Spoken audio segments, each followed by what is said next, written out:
أعوذ بالله من الشيطان الرجيم.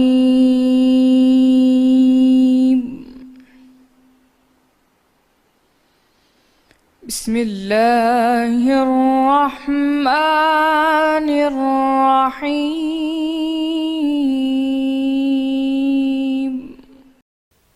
اے پیغمبر، اب کہہ دیجئے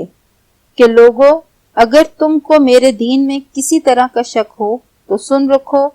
کہ جن لوگوں کی تم اللہ کے سوا عبادت کرتے ہو، میں ان کی عبادت نہیں کرتا، بلکہ میں اللہ کی عبادت کرتا ہوں جو تمہاری روحیں قبض کر لیتا ہے، اور مجھ کو یہی حکم ہوا ہے کہ ایمان لانے والوں میں ہوں، اور یہ کہ اے محمد سب سے یکسو ہو کر دین اسلام کی پیروی کیے جاؤ،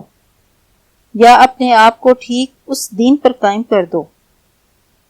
اور مشرکوں میں ہرگز نہ ہونا، اور اللہ کو چھوڑ کر ایسی چیز کو نہ پکارنا جو نہ تمہارا کچھ بھلا کر سکے اور نہ کچھ بگاڑ سکے،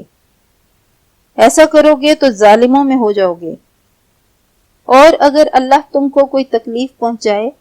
تو اس کے سوا اس کا کوئی دور کرنے والا نہیں، اور اگر تم سے بھلائی کرنی چاہے تو اس کے فضل کو کوئی روکنے والا نہیں ہے۔ وہ اپنے بندوں میں سے جسے چاہتا ہے فائدہ پہنچاتا ہے،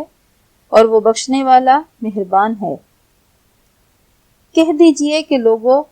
تمہارے پروردگار کے ہاں سے تمہارے پاس حق آ چکا ہے،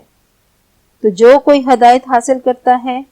تو ہدایت سے اسے اپنے ہی حق میں بھلائی کرتا ہے،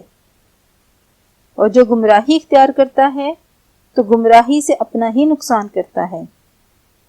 اور میں تمہارا وکیل یعنی ذمہ دار نہیں ہوں۔ اور اے پیغمبر، تم کو جو حکم بھیجا جاتا ہے اس کی پیروی کیے جاؤ، اور تکلیفوں پر صبر کرو، یہاں تک کہ اللہ فیصلہ کر دے، اور وہ سب سے بہتر فیصلہ کرنے والا ہے۔ صدق اللہ